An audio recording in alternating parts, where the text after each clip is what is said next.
Viu, deixa eu te perguntar uma coisa. Aí na tua cidade tem aquele mercadinho do seu Zé, ou no seu bairro, onde ele conhece todo mundo, seu gato, seu cachorro, seu papagaio, seu pai, sua mãe, e ele anota todas as compras num caderno de papel? Pois bem, espere só para ver o negócio do seu Zé começar a crescer. Foi isso que aconteceu nesse nosso exemplo, e eu quero te mostrar como nós vamos criar uma estrutura de banco de dados e recuperar as informações que são salvas de forma muito simples para ajudar o seu Zé a cadastrar os clientes e as compras que ele tem lá no mercado. Tudo começou com o seguinte problema.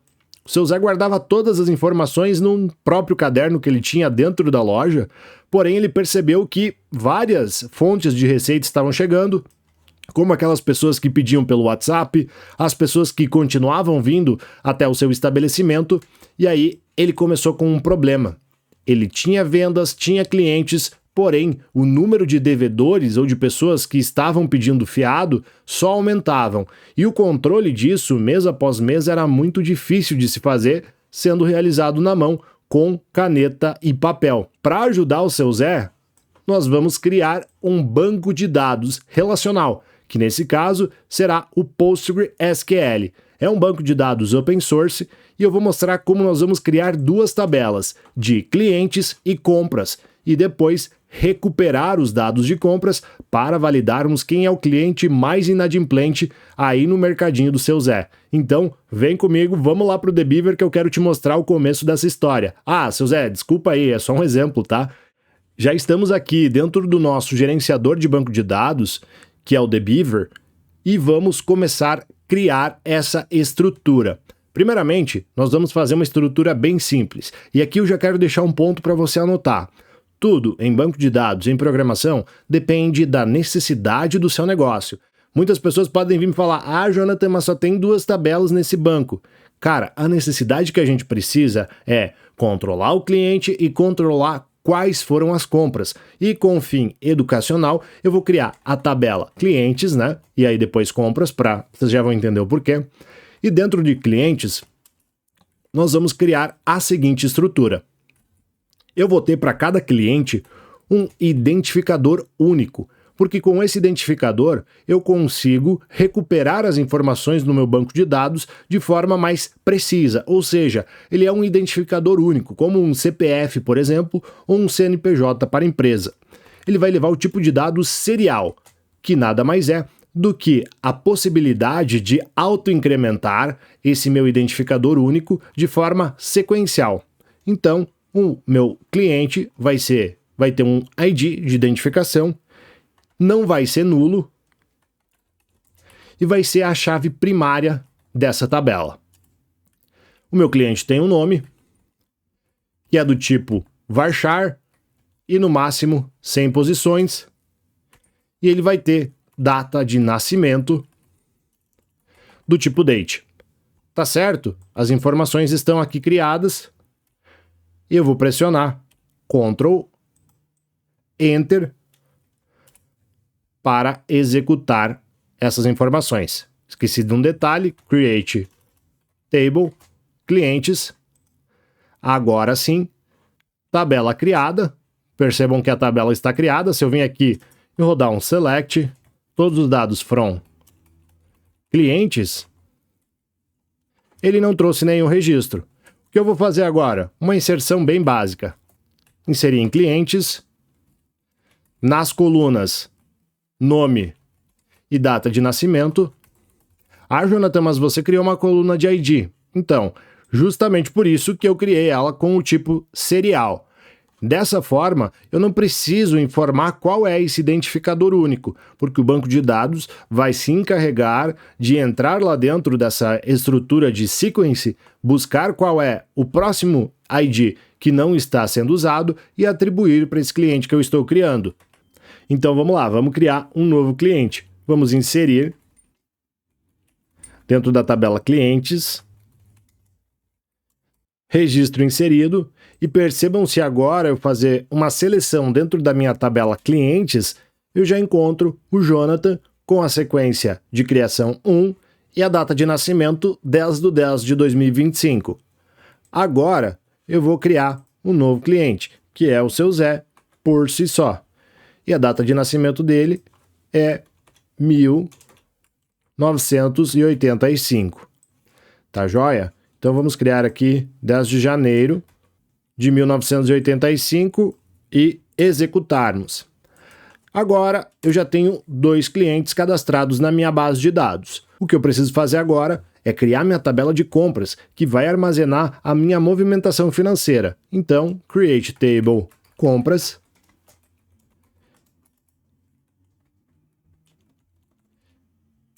Que vai ter um ID do tipo serial, não nulo, e ele será a chave primária dessa minha tabela.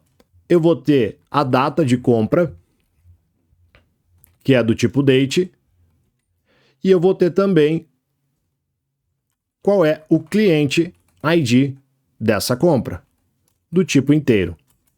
Só que, nesse cenário, eu preciso referenciar que o meu cliente é algum registro dessa minha tabela clientes.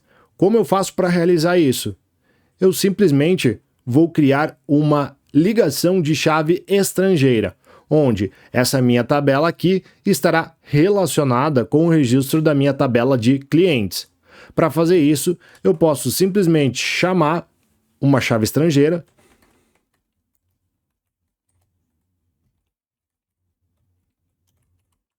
dizendo que refere-se à minha coluna Cliente ID, referenciando a minha tabela Clientes no campo ID. Eu esqueci da vírgula e do parênteses aqui, então basta eu fechar esse escopo e executar o meu comando de criação de tabela. Opa, tabela criada com sucesso. Vamos ver como é que ficou essa junção de informações? Se você estiver usando o dbeaver aí na sua máquina, basta escolher qual é a base que você está conectado, navegar para dentro da base e do esquema, e em Public ou no esquema que você está usando, clique com o botão direito e vai em Visualizar diagrama.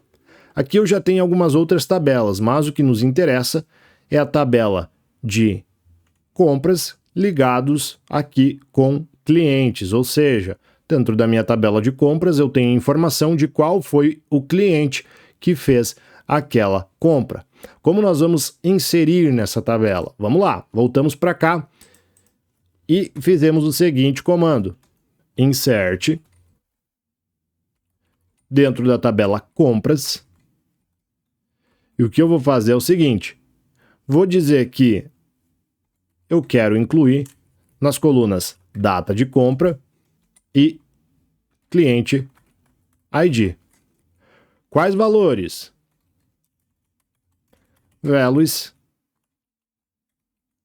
a data de agora e o cliente ID 45. Será que vai rodar isso aqui? Comando de Enter e erro na tela. Ele está falando: Jonathan, tu está tentando inserir na tabela compras, mas ele está violando uma chave estrangeira com a tabela clientes, porque não existe um cliente ID igual 45. O que a gente pode fazer é vir aqui e selecionar quais os clientes. Eu tenho o cliente ID 1 e o 2. Então aqui eu posso só usar o 1 ou o 2. Eu vou cadastrar uma compra para o seu Zé. Command Enter. E uma compra para mim, que é o ID 1. Feito. Jonathan, mas você falou que na tabela de compras existia a possibilidade de verificar se aquilo foi pago ou não foi pago. Então o que a gente vai fazer agora é simples, vamos incluir essa coluna. Eu vou dar um alter table, compras, e vou dar um add para incluir uma nova coluna. Vou botar ela com status do pagamento, que vai levar o tipo small int. Vou simplesmente executar essa condição. Se eu vim aqui e fazer um select todos os dados da minha tabela compras, percebam que eu já criei essa segunda coluna aqui no final. O que a gente vai fazer agora é, de fato, incluir uma informação dizendo que o Jonathan pagou e o seu Zé não pagou. Como que eu faço isso? Eu posso rodar o comando update compras,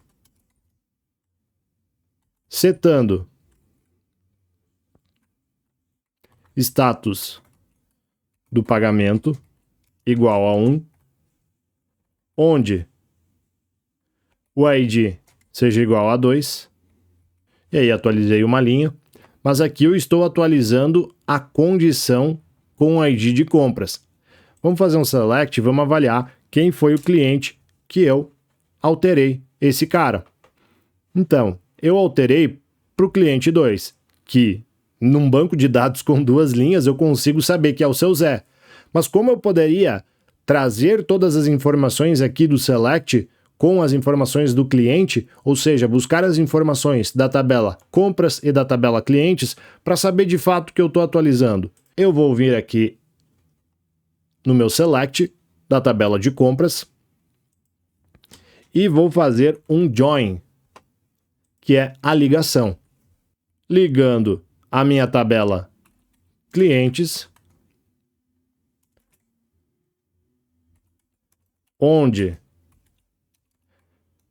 com ponto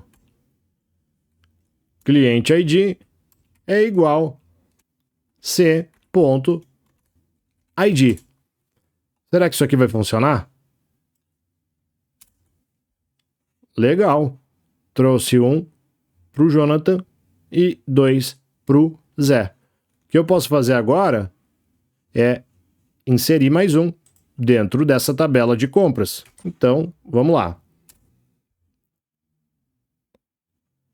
Ele está criticando que eu estou inserindo mais informações do que eu criei de colunas. Eu preciso informar qual é a coluna, status do pagamento. E agora sim, foi inserido. Se eu fazer novamente um select dentro de compras, percebam que o Jonathan já tem 2 compras realizadas. E nesse cenário, eu posso colocar aqui mais uma condição para fechar esse nosso vídeo. Eu quero saber quantas vezes o Jonathan comprou e quantas vezes o seu Zé comprou. Eu vou replicar esse meu comando de select e vou trazer a seguinte informação. Eu preciso saber o nome do meu cliente e o contador de com todos os registros ou com ID, por exemplo. Se eu mandar rodar isso aqui, ele está me criticando. Ele está falando que a coluna cnome deve estar sendo um parâmetro para ser agrupado. Ou seja, eu preciso agrupar os meus clientes antes de mostrar quantos deles compraram na mercearia do seu Zé. O que eu posso fazer é vir aqui e agrupar pelo ID dos nossos clientes. Haja visto que eles são únicos, group by, e aí sim eu tenho o Zé comprando uma vez e o Jonathan comprando 2 vezes. Ah, o que eu posso fazer ainda? Eu posso vir aqui e ordenar pela coluna 2, do maior para o menor, que nesse caso é o Jonathan, ou eu posso passar um alias, total de compras. E aí sim, ordenar a minha consulta pelo total de compras, que vai retornar o mesmo resultado. Eu espero que nós tenhamos conseguido ajudar o seu Zé e também você a entender um pouco das principais operações de SQL com banco de dados relacional. Se você gostou, curta esse vídeo e deixe um comentário aqui embaixo que vai me ajudar a trazer mais conteúdos desse jeito aqui para você. Um forte abraço e até o próximo vídeo.